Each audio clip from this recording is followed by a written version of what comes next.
I just want to share the moment with you. See how you're doing. Just check in. It's Friday night at my place, and I just got back from my first night of Jiu Jitsu in 4 years. And I just want to share the vibe with you, just share where I'm at, and see where the words take me. It's one thing to sit on the couch after coming home from this amazing experience tonight and just to visualize that experience and to see that experience and to get into the space of saying, okay, I would love to just share this moment with friends and family and anyone else who may resonate. And I was walking downtown today with my little girls, looking to do some yoga, and they didn't have yoga for children. So we ended up walking by this place that does jujitsu, and I didn't know it was there. But this place is like a half mile away, and I've been knowing I've wanted to get back into this for 4 years. I only did it for a short period of time when I was 40 in northern Kentucky, and at that time I was married with 2 children, and we were in Kentucky for 1 year. And I just had this brief window where I knew I wanted to try jujitsu, but you can attach whatever story you want. I just never took the time, and I never made it a priority. But I always felt like I wanted. It was like I needed to allow myself to get there, and then moved back to California and have had a 3 year period of just submission. And I've talked about that a lot in my podcast, but just being in the position of what I perceive to be as submission. And the trick of divorce or the trick of grief, the trick of going through deep pain because you're trying to hold on to your life as you know it. And your life is supposed to be a certain way, and the story you're telling yourself has to sound a certain way and be a certain way and look a certain way, and then it's not. You find yourself trying to hold it together, and it's the trying to hold it together in all things that finds us anxious and fearful and angry and hurt, because we're trying to hold it this way. It needs to be this way. The feeling needs to be this way. The sensation needs to be this way. The story needs to be this way. We need to look this way, talk this way, act this way, fulfill some role. And the extent to which we fulfill that role in the present moment is the extent to which we feel good. We feel pleased with ourselves. We feel successful, fulfilled. And sometimes that whole thing starts unraveling. And you try to hold it together, and holding it together only leads to it unraveling more, and it gains momentum. The more resistance, the more frustration, the more injury, the more hurt, the more, hey, this isn't the way it's supposed to be. Come on, put it back together. So I perceive myself to be in a position of submission, and I've used that word many times because that's what it felt like. It felt like life found me in a position where no amount of screaming or crying or pouting or asking or begging or writing my perception, no amount of anything would change or correct or fix or heal anything. What I discovered and continue to discover was it was simply a choice of I can resist, I can fight, I can hold on, I can hold on to this idea that my life needs to be a certain way, or else I will be in pain, or else I will be angry, or else how dare you, or else whatever, or else. At some point realizing very clearly along the way, I can't live in this kind of anger. I can't live in this kind of pain.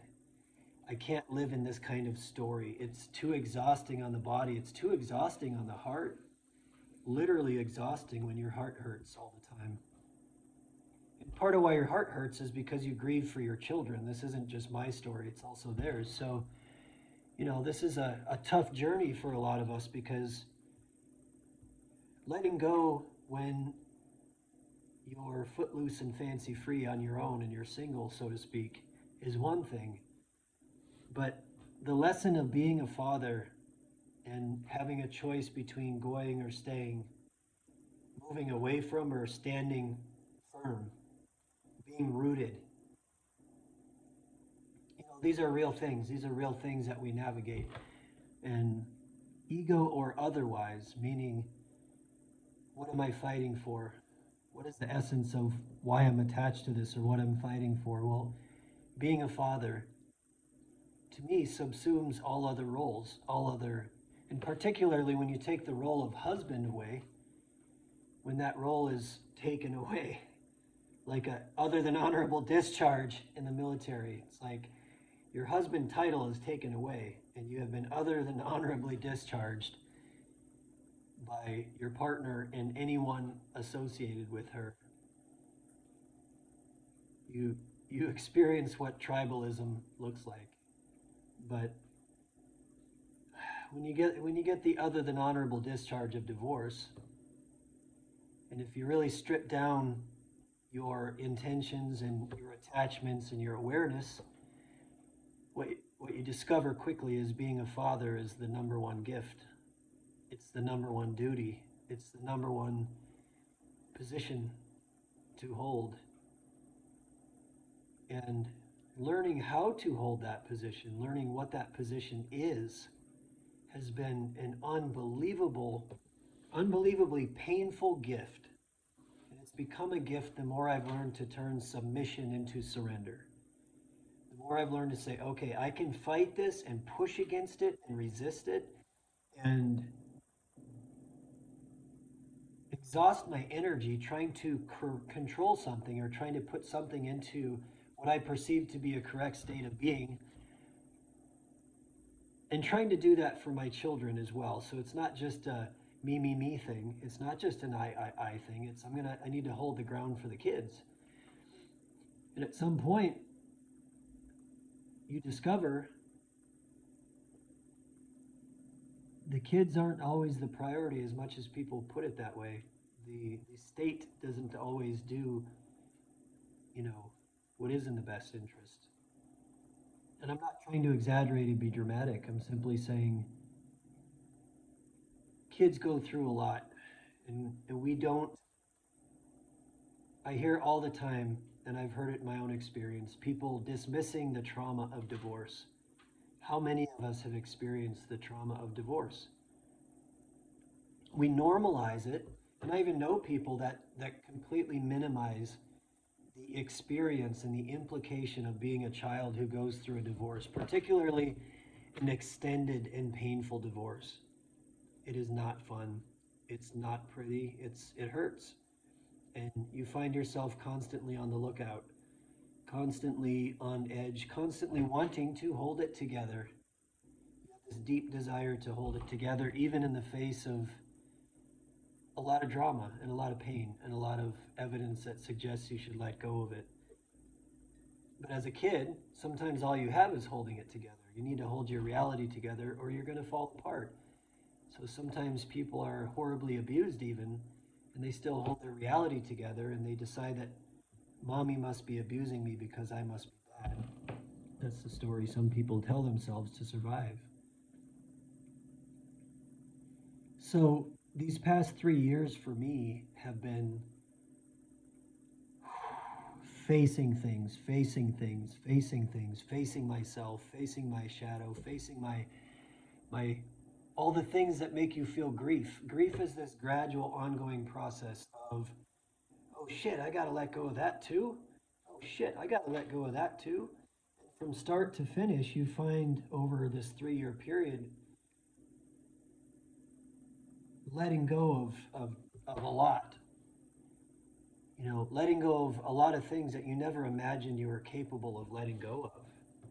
Letting go of a lot of your identity, letting go of a lot of your ego, letting go of a lot of the things that make you think you're a man, or that make you think you're worthy, or that make you think you're good enough. Letting go of time. Progressively learning to surrender to this present moment in a way that is steadily reducing the filters of what is in the here and now. Reducing the language filters, the story of this feeling is, this sensation is. Sometimes the difference, it's not like I don't perceive the circumstances I'm in, or I don't feel what I feel, or I don't still feel for my children. I don't grieve for them, because I do, because children are the worst to suffer in these situations, no matter what.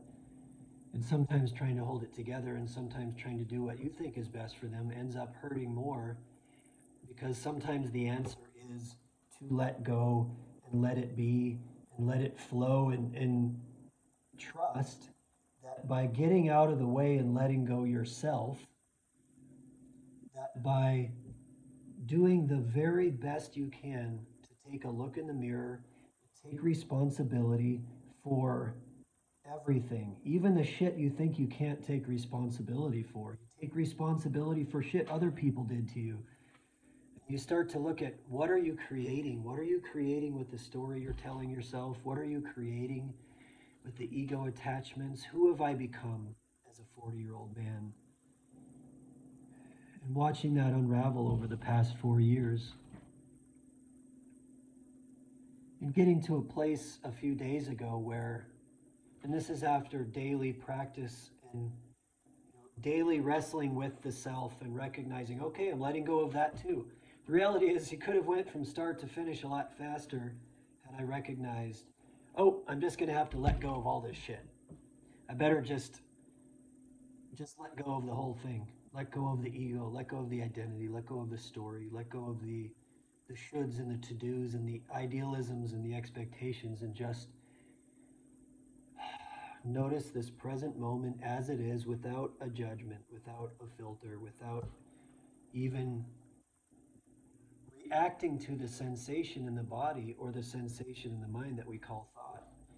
So feeling grief or feeling anger or feeling pain, feeling that sense of needing to hold it together that we call anxiety, and then the exhaustion of that we call depression, feeling all that shit, wrestling with all that stuff, and realizing at some point, if I continue to put energy into trying to hold this thing together, it is going to consume me. It's going to eat me up. I'm receiving a profound projection, and I'm having to work on my own boundaries and learn that I don't need to carry that weight. I don't need to take it on. I don't need to make it about me. Part of taking full responsibility was, oh, I got to work on my boundaries. I need to work on my ego. I need to work on my ability to make clear choices on my own without seeking validation from elsewhere. I need to do the ashes work, so to speak, and get down on the ground and get quiet and get humble. Do a lot of meditation, do some plant medicine, learn to meditate and do plant medicine together.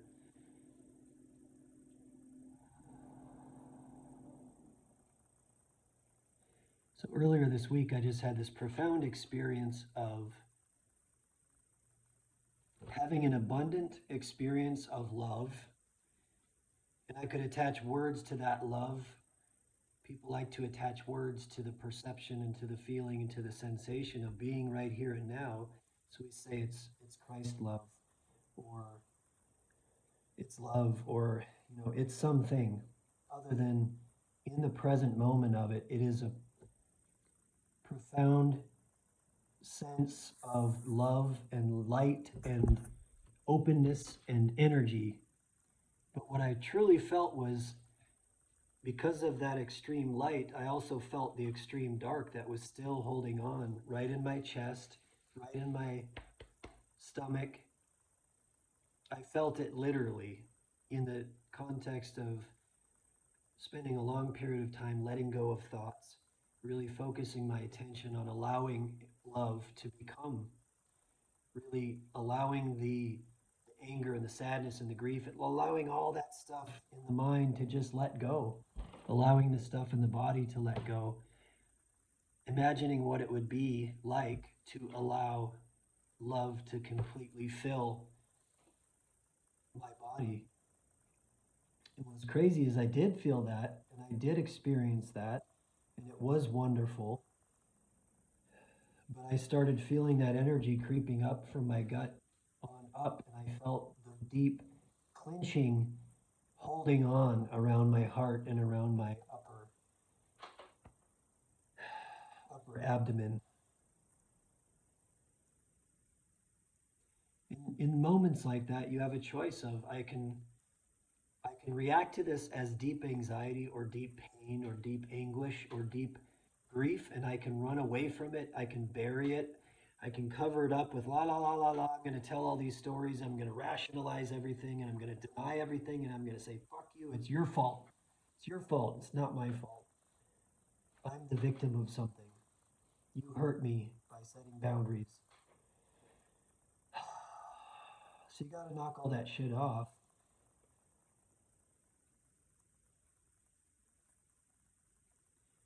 and just start noticing the sensation of it in the present moment. Even if it's painful, just recognize you can notice it and observe it in the body and in the mind. And you, who are you?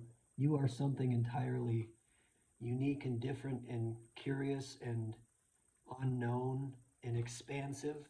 You are the witness to your own mind. You are the witness to your own thoughts. You are the witness to the sensations of the body.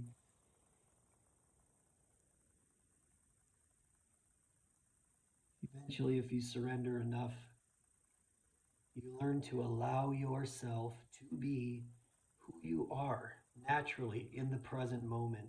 You get to discover who that might be. It's crazy what comes out. So, what I want to end with is that today I found myself in a Jiu Jitsu class for the first time in 4 years, and I've wanted to be in that space throughout that time. And I've been on this journey, and throughout the past few days, I just woke up and just recognized, holy shit, I have been inside. I have been doing this ashes work. I've been doing this submission surrender work. I have been wrestling with myself, wrestling with being really present for the girls, being in a state of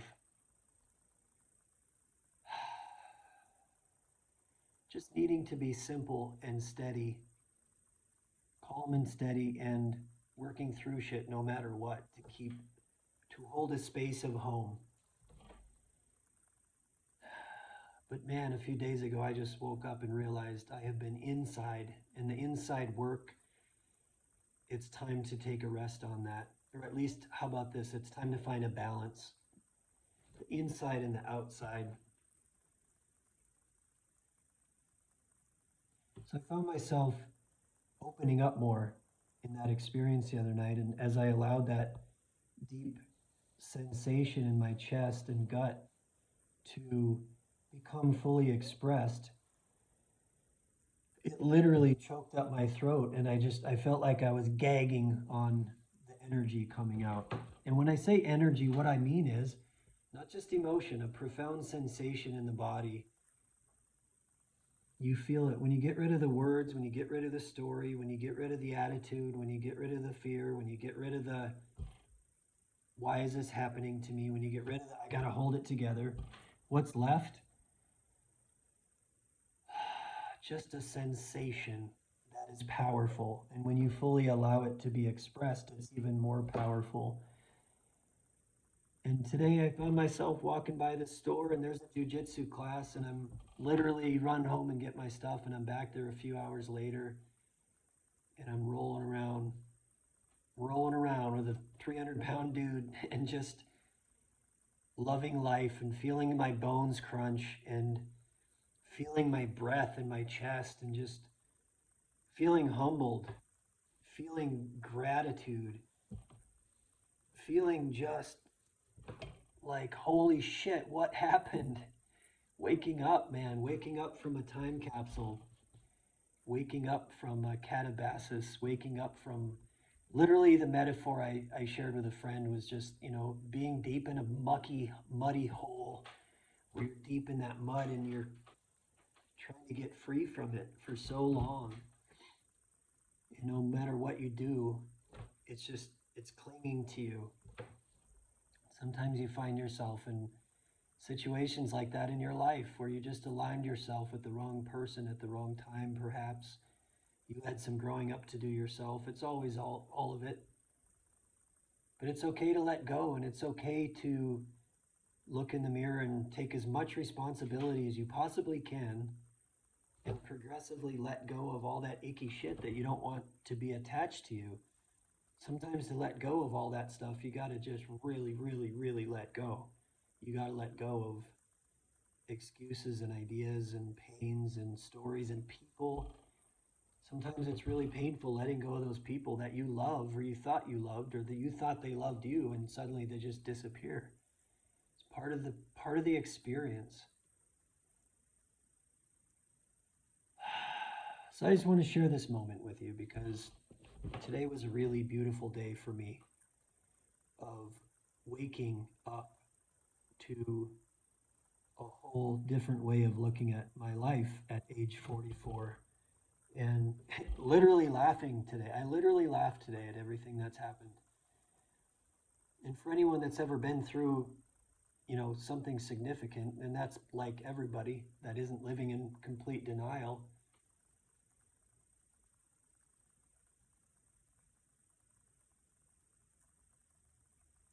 man, when you're in it, you can't see the end. You can't predict the end. You can't predict how much you're going to have to let go of. And I see now how a lot of people, part of the sickness in life, part of heart sickness, gut sickness, mind sickness, body sickness, part of our immune systems attacking us, part of our circulatory systems attacking us, part of our endocrine system attacking us, part of our body literally acting as if our own perceptions and emotions are threats. So we are a threat to ourselves and others.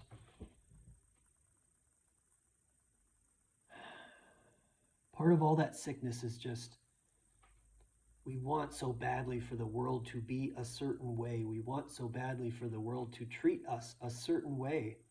We want so badly for someone to look at us and tell us that we matter or that they're there for us or that we're part of something that matters.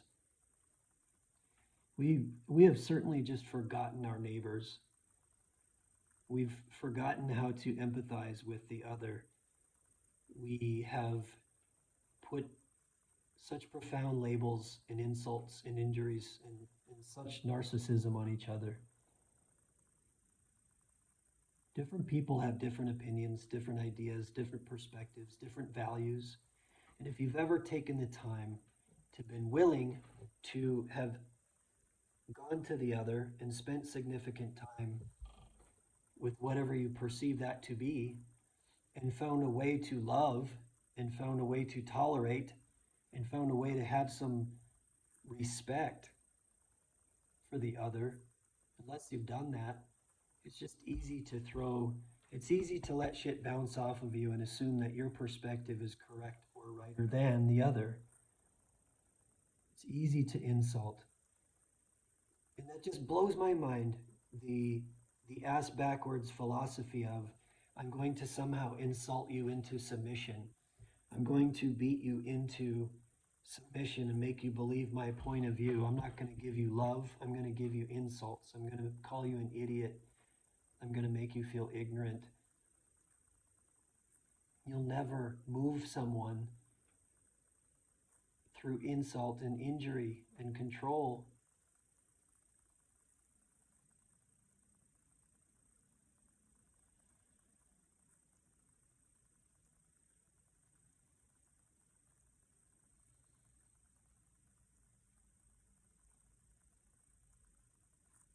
That's all I got tonight. I really appreciate sharing this moment with you.